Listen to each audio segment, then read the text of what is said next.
जय हिंद साथियों, हार्दिक स्वागत करता हूं आप सभी का आपके अपने यूट्यूब चैनल बीएस टूटूपान में। साथियों, आज की जो वीडियो खासकर बीए पार्ट थर्ड या फिर कहें तो बीए फिफ्थ सेमेस्टर है। ठीक है, सेमेस्टर वाइज चूंकि एग्जाम हो रहे हैं जिसके अंदर आपको पढ़ना होता है, सब्जेक्ट आपका होता है संस्कृत।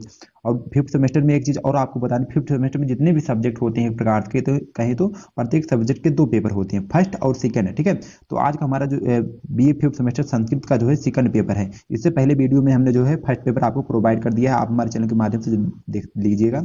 आज का हमारा जो संस्कृत का आपका सेकंड पेपर है, ठीक है, बी फिफ्थ सेमेस्टर का, जिसके अंतर्गत आपको जो पेपर नेम होता है, पढ़ना होता है व्याकरण एवं भाषा विज्ञान। ठीक है, आपको व्याकरण एवं भाषा विज्ञान पढ़ना होता है, जिसके अंदर आपको पूरे लिखित 75 नंबर का क्वेश्चन होता है। सभी यूनिवर्सिटी में जो है 75 नंबर के लिखित क्वेश्चन होते हैं।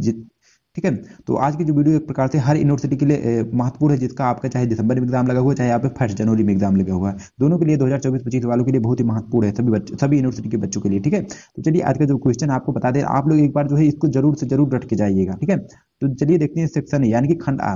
तो खंड आ में आपको देखिए, किसी में 10 क्वेश्चन मिलते हैं, किसी में 5 क्वेश्चन मिलते हैं। इससे आपको घबराने की कोई आवश्यकता नहीं है। ठीक है, क्योंकि हर यूनिवर्सिटी में किसी यूनिवर्सिटी में 10 क्वेश्चन देखने को दिया जाता है, किसी यूनिवर्सिटी में 5 क्वेश्चन दिया जाता है, लेकिन आपका जो नंबर होगा सेम वही होगा। आपको जैसे 30 नंबर दिए जाते हैं सेक्शन ए से, तो आपको टोटल जो है 30 नंबर दिए जाएंगे, चाहे आपके 5 क्वेश्चन दिए जाएं, चाहे आपके 10 क्वेश्चन दिए जाएं। उससे आपको कोई आवश्यकता नहीं होती, एक प्रकार से कोई दिक्कत नहीं होती है। तो चलिए देखते हैं आपका खंड आ का एक प्रकार से सेक्शन ए का आपको पहला क्वेश्चन जो है भवती। भवती में जो है धातु और प्रत्यय, ठीक है, व्याकरण से संबंधित सभी के सभी प्रश्न आएंगे, इस चीज को ध्यान में रखिएगा। भवती में एक प्रकार से धातु और प्रत्यय के बारे में आपको निर्देश कीजिए, ठीक है, उसके बारे में लिखना है। फिर आपका दूसरा क्वेश्चन है सेक्शन ए यानी कि खंड आ से कि जो है गम। गम धातु लट लकार मध्यम पुरुष से जो है सभी वचनों का रूप लिखना है। गम धातु के लट लकार, ठीक है, मध्यम पुरुष के, इस चीज को ध्यान में रखते हुए लिखिएगा। फिर आपका एक प्रकार से क्वेश्चन नंबर आपका जो है तीसरा है सेक्शन ए से कि जो है करोमी। करोम में जो है लकार पुरुष योम जो है वचन का उल्लेख कीजिए। ठीक है, करोम में जो है लकार और पुरुष, ठीक है, और वचन तीनों का उल्लेख करना है करोम में। ठीक है, फिर आपका नेक्स्ट क्वेश्चन जो है क्वेश्चन नंबर आपका चौथा है सेक्शन ए यानी कि खंड आ से कि जो है पठितु। ठीक है, पठितुम। पठितुम में जो है धातु और जो है प्रत्यय दोनों के बारे में आपको लिखना है, धातु कौन सा प्रत्यय है। ठीक है, और एक चीज और आपको बता दें कि जो प्रत्येक क्वेश्चन का आपको सेक्शन ए से उत्तर लिखना है, पूरे 50 शब्दों में प्रत्येक क्वेश्चन का उत्तर लिखना है। ठीक है, फिर आपका अगला क्वेश्चन जो है क्वेश्चन नंबर आपका पांचवा, सभी के सभी प्रश्न जितने भी सेक्शन ए से बता रहे हैं, सभी के सभी हर यूनिवर्सिटी के लिए महत्वपूर्ण ही प्रश्न है। क्वेश्चन नंबर आपका पांचवा है सेक्शन ए से कि जो है धृत। ठीक है, एक प्रकार से सदृत सदृश और एक प्रकार से कोत्ता। कोत्ता जो है प्रत्यांतांक शब्द का एक उदाहरण दीजिए। ठीक है, यह भी प्रश्न एक प्रकार से जो कहे परीक्षा की दृष्टि से आपके महत्वपूर्ण है सभी के सभी प्रश्न। फिर आपका जो अगला क्वेश्चन है क्वेश्चन नंबर आपका छठवां है सेक्शन ए से कि जो है गंतव्य। गंतव्य जो है गमनीय में धातु और जो है प्रत्यय, ठीक है, नामोल्लेखित करना है पूरे 50 शब्दों में।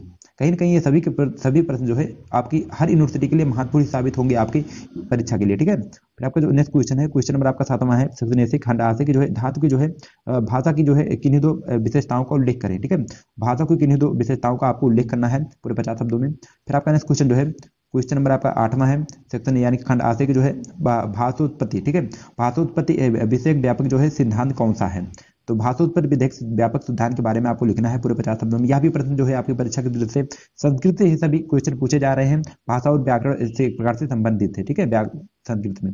फिर आपका नेक्स्ट क्वेश्चन जो है क्वेश्चन नंबर आपका 9 है सेक्शन ए से कि जो है समास। ठीक है, समास किसे कहते हैं, समास के बारे में आपको लिखना है। ये भी प्रश्न कहीं ना कहीं आपकी परीक्षा की दृष्टि से महत्वपूर्ण और रिपीटेड प्रश्न है। ठीक है, फिर आपका नेक्स्ट क्वेश्चन जो है क्वेश्चन नंबर आपका 10वां है सेक्शन ए से कि जो है जो आधारो अधिकरणम। ठीक है, आधारो अधिकरणम एक प्रकार से को स्पष्ट करेंगे, आधार और कर्म को स्पष्ट करना है पूरे 50 शब्दों में। यह भी प्रश्न जो है कहीं ना कहीं रिपीटेड और महत्वपूर्ण ही सभी के सेक्शन ए से। ठीक है, फिर आपका जो अगला सेक्शन है सेक्शन बी यानी कि खंडबा।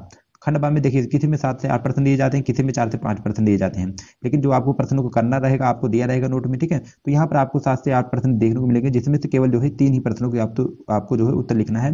प्रत्येक क्वेश्चन के लिए जो है 3 × 10 यानी कि आपको 30 नंबर इससे मिलने सेक्शन बी से भी मिलेंगे। ठीक है, इसको ध्यान में रखते हुए लिखिएगा। तो चलिए देखते हैं आपको सेक्शन बी का आपको जो पहला क्वेश्चन पूछा गया है कि जो है निम्नलिखित में से किसी एक, ठीक है, निम्नलिखित में से जो है किसी एक धातु के समस्त रूप निर्दिष्ट लकार में लिखिए।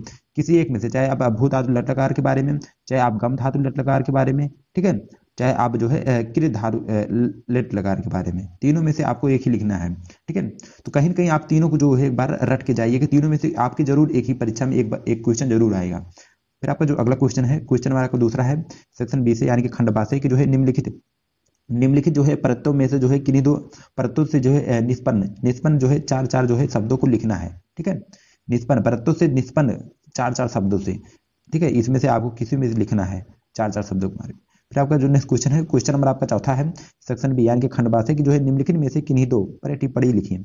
आपको दो के बारे में टिप्पणी लिखना है। आपका भाषा विज्ञान दिया है, विभाषा बोली दिया है, स्त्री प्रत्यय दिया है, केवल समास दिया है, तदति दिया है। तो आपकी परीक्षा की दृष्टि से कहीं ना कहीं सभी के प्रश्न महत्वपूर्ण ही हैं, लेकिन आपको केवल 2 ही प्रश्नों के इसमें उत्तर देना होगा। लेकिन कहीं ना कहीं आप लोग एक बार जो है पांचों के पांचों आप लोग रट के जाना है आपको, ठीक है, ताकि ताकि आपको जो है परीक्षा देने में कोई भी समस्या ना हो। फिर आपका जो नेक्स्ट क्वेश्चन है, क्वेश्चन नंबर जो आपका एक प्रकार से पांचवा है, सेक्शन आपके जो है बी से यानी कि खंड बा से कि जो है निम्नलिखित में से जो है किन्हीं दो सूत्रों की व्याख्या करें। ठीक है, तो किन्हीं दो के बारे में आपको लिखना है। ठीक है, एक प्रकार से नीलहोड़ रयत आपका हो जाएगा, साधि कृतम कर्णम हो जाएगा, ध्रुवम पारम हो जाएगा, कर्मा यामित युप्रदम संप्रदानम हो जाएगा, वर्तमानी लिट हो जाएगा, तिंडसित सर्वाधुकम। इसमें से आपको केवल 2 ही सूत्रों की व्याख्या करना है आपको। ठीक है, फिर आपका नेक्स्ट क्वेश्चन जो है, क्वेश्चन नंबर आपका छठवां है सेक्शन बी से कि जो है निम्नलिखित में से किसी एक, ठीक है, किसी एक की जो है सूत्र लेख पूर्वक सिद्धि कीजिए। ठीक है, चाहे आप वागर्था के बारे में लिखें, चाहे भवत के बारे में, या फिर भूतपूर्वा के बारे में, या फिर गमस्यत के बारे में, आपको केवल एक ही बारे में सिद्ध करना है, लिखना है। ठीक है, फिर आपका नेक्स्ट क्वेश्चन जो है, क्वेश्चन नंबर आपका 7वां है सेक्शन बी से खंड बा से कि जो है निम्नलिखित में से जो है किन्हीं 2 सूत्रों की व्याख्या करें। ठीक है, सब व्याख्यात प्रश्न ज्यादा ही पूछे गए हैं इस सब्जेक्ट में। ठीक है, संस्कृत में भाषा व्याकरण से इसमें आपका समर्था पदार्थ वृद्धि हो जाएगा, और तस्य तस्य अपरतम हो जाएगा, सुनता कर्ता हो जाएगा।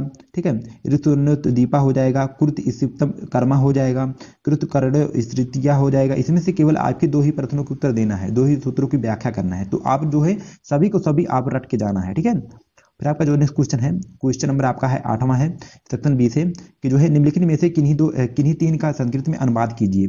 आपको 5 प्रश्न दिए जा रहे हैं। ठीक है, 8वें क्वेश्चन में, जिसमें से आपको जो है केवल 3 ही प्रश्नों को उत्तर देना है संस्कृत में। जैसे राजा ब्राह्मण को गाय देता है, या फिर बालक दौड़ते हुए घोड़े से जो है गिर गया, और राम मैदान में गेंद से खेलता है, लड़के घर से जो है विद्यालय आते हैं। ठीक है, छात्र जो है गुरुकुल में पढ़ते हैं। तो आपको 5 में से केवल 3 ही प्रश्नों का संस्कृत में अनुवाद करना है। ठीक है, फिर आपका जो अगला क्वेश्चन है, क्वेश्चन नंबर जो आपका एक प्रकार से 9वां है सेक्शन बी से कि जो है निम्नलिखित में से किन्हीं 3 का एक प्रकार से प्रकृत प्रत्यय निर्देश करें। ठीक है, किन्हीं 3 के बारे में आपको जो है प्रकृत प्रत्यय निर्देशित करना है। पहला आपका दिया है आजा, दूसरा कारक, और तीसरा है आपका यच तुम। ठीक है, और चौथा जो है आपका परित्वा, 5वां है मानव, और 6वां जो है परितवान, और 7वां है कुमारी। ठीक है, आपके 3 प्रकृति प्रत्यय आपके बारे में लिखना है, 3 ही के। ठीक है, फिर आपका जो है अगला सेक्शन है सेक्शन सी यानी कि जो है खंडसा। खंडसा में 4 से 5 प्रश्न देखने को मिलेंगे, जिसमें किसी यूनिवर्सिटी में 2 प्रश्न करने होते हैं, और किसी यूनिवर्सिटी में 1 प्रश्न करने होते हैं। ठीक है, लेकिन इसमें जो कहा गया आपको केवल 1 ही प्रश्न का उत्तर देना है, इस चीज को ध्यान में रखिएगा। तो चलिए देखते हैं आपका सेक्शन सी का जो है पहला क्वेश्चन जो पूछा गया है। और एक चीज और आपको ध्यान में रखना है, जो प्रत्येक एक ही क्वेश्चन कहा गया है करने के लिए 4 क्वेश्चन में से, अब आपको जो उत्तर देना है 500 शब्दों में उत्तर देना है पूरे सेक्शन सी से पूरे। ठीक है, और इसके लिए जो है 15 अंक निर्धारित हैं सेक्शन सी से।